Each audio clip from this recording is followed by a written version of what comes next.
How y'all doing? It's Aficionado back again. Week 2 in the Premier League's in the books. Let's check out everything that happened right here.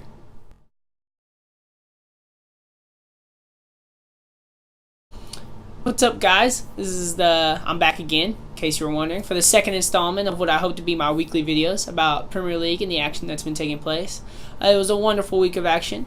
Lots of good games. Man United lost. Makes my week. Only thing that could have made it better was if Arsenal won. But we'll get to that later.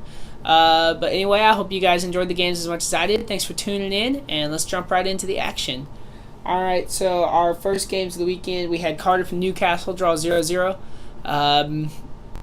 Cardiff still hasn't scored. Newcastle is still being Newcastle. A horror tackle in this one.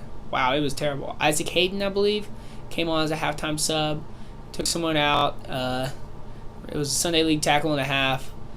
Deserved to be sent off. 0-0 draw. Really weak game.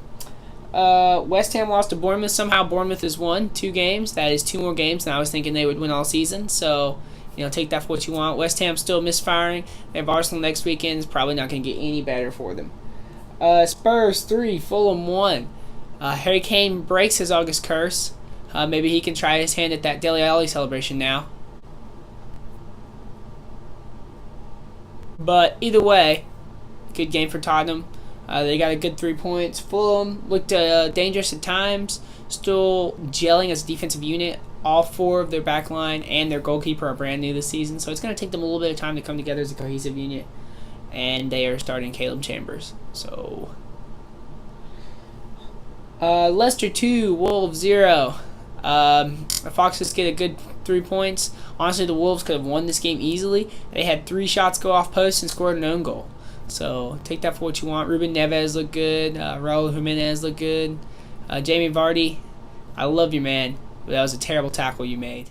Is there anything better in life than a angry, aggressive, alcoholic striker? I mean, everything they do, it's just totally random. What's going to happen next? Nobody knows. Not even them. Well, he came in. He just decided he was just going to take somebody out and take them out. He did. It's a really terrible tackle. He'll be missing 3 games for sure. Red card. But Leicester picked up a good 3 points, so, it's not all bad day for them. Everton 2, Southampton 1. The Everton got off the mark with their first win in the season. Richarlison impressed again, scored another goal. A brilliant set-piece routine, finished by Theo Walcott, proving the importance of set pieces, not just for Harry Maguire in England, but for everyone. Really starting to come back around, which I think is a good thing. Because for a long time, set pieces were kind of neglected, even though a good percentage of goals are scored off set pieces, which amazes me why they are neglected so much in the game today. But that's just me. That's why I don't coach. And in the nightcap on Saturday, the game, Arsenal-Chelsea, 3-2. I could talk all day about this game alone. It was a good game from from a neutral perspective. Lots of goals scored, lots of action end to end. Chelsea jumped up to a quick 2-0 lead. Arsenal looked horrible in the first 20 minutes. Bad. Granted, Xhaka does not deserve to be a professional soccer player. He should be bagging my groceries when I check out at Walmart. Peter Cech made a couple of brilliant saves, or it would have been more open than it was. Pedro, I believe, was the first to score, and then Alvaro Morata, of all people, was able to score. Morata scored.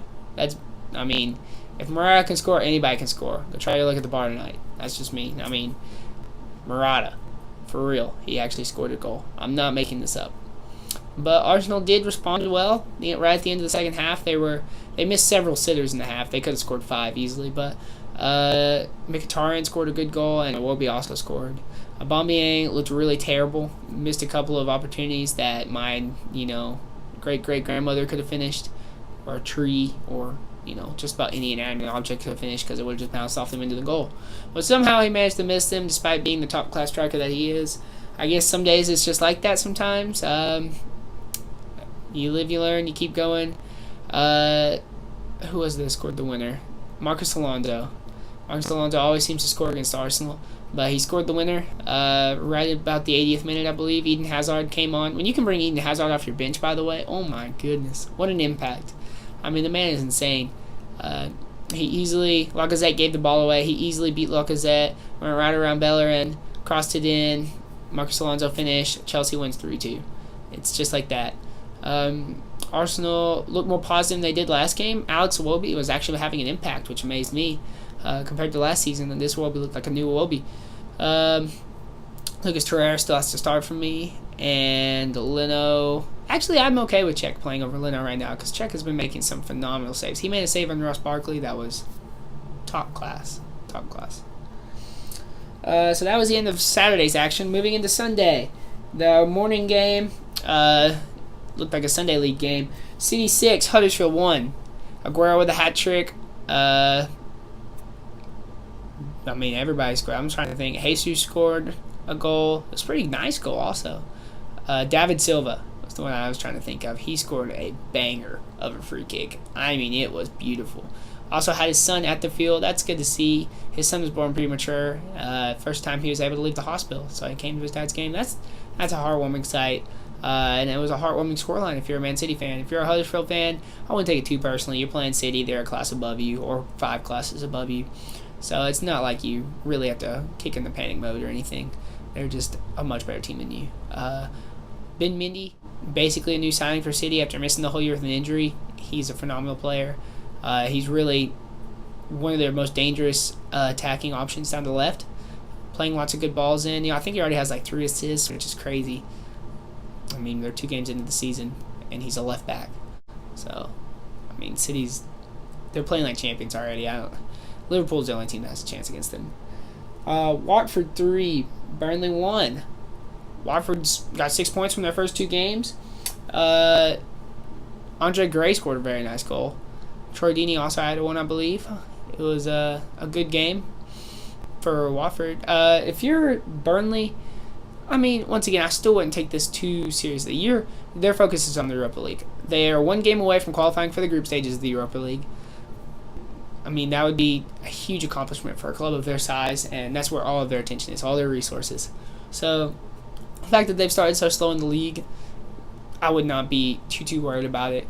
They'll turn it on enough to not get relegated, and I expect that to be all the effort that Burnley gives in the league this year. I can't blame them. And then, my favorite game of the weekend, Brighton 3, Man United 2.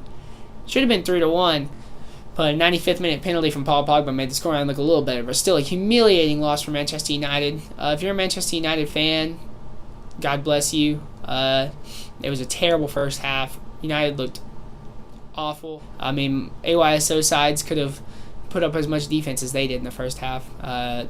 Brighton was just going right through them. Glenn Murray had one of the cheekiest finishes that we'll probably see this year, chipping it right up and over David De Gea. He momentarily became Lionel Messi. Glenn Murray, all 400 years old and 200 pounds of him. He chipped the best goalkeeper in the world with a cheeky chip. I got to give it to him. It was impressive. But at the end of the day, Brighton walks away with huge 3 points for them, and United has suffered a horrible loss. In a season where points could be at a premium, this might come back to haunt them later down the line. The final game of this match week, Liverpool 2, Crystal Palace 0. Mo Salah impressed again, had a couple of assists, drew a penalty in the first half. It looked like a foul. I would agree with the call by the referee. Sacco did appear to take Salah down. James Milner, of all people, put the penalty away. Penalty master James Milner. Pick that one up for your fantasy squad, right? And then in the later stages of the game, Crystal Palace got a red card. Wan-Bissaka, running back, trying to track back on Salah. Took him out, last defender, straight red. That was really the end for Crystal Palace, who up to that point had looked very, very dangerous. I was very impressed with watching Crystal Palace play. That is not a team that you will be able to walk over. Any team that goes into Selhurst Park should be prepared to play. Benteke actually looked a little tiny bit dangerous, which is usually more than he looks dangerous. Zaha was being Zaha, taking players on left and right. Townsend had a ripper of a shot right off the post. That would have been a fantastic goal. But Mane really iced the game in the 90-something minute. A breakaway goal. They slid him through. He used his incredible pace. Slotted it right by the keeper. 2-0 final score. A good game for Crystal Palace. I wouldn't take that loss too seriously. You are playing Liverpool, who I think is the only team that can challenge Man City for the title. And if you're Liverpool, it's kind of disconcerting that they could hold you so tight all the way through the game and look so threatening, even with 10 men. Crystal Palace looked pretty threatening at times. They had chances to score. So, lessons to learn, but also a good 3 points, and you can pick up 3 points when you're playing a hard opponent if you're Liverpool, which is big. That's a good thing to know, that you can have that confidence in your squad. So that was the last game of the week. Performance of the week's got to go to Sergio Aguero. Scored a fantastic hat-trick, almost at a fourth. The man is a goal-scoring machine. He always has been for City. Definitely deserves Performer of the Week, even as much as I dislike him and Manchester City both. My poor Performer of the Week has got to go to Manchester United as a team, starting with Jose Mourinho all the way down. Paul Pogba himself admitted that he did not have the right attitude going into the game. That's a horrible thing to hear your star player say. Hopefully the pressure's on. They got to turn that around. They have Tottenham this coming Monday. So that'll be a big game for Manchester United. We'll see what they're actually made of. So lots of good action. I hope you caught up on it here. Be sure to tune in next week. I'll be coming to you at the same time, same place. Take care of yourselves. Catch up on all the action. And like and subscribe to the channel.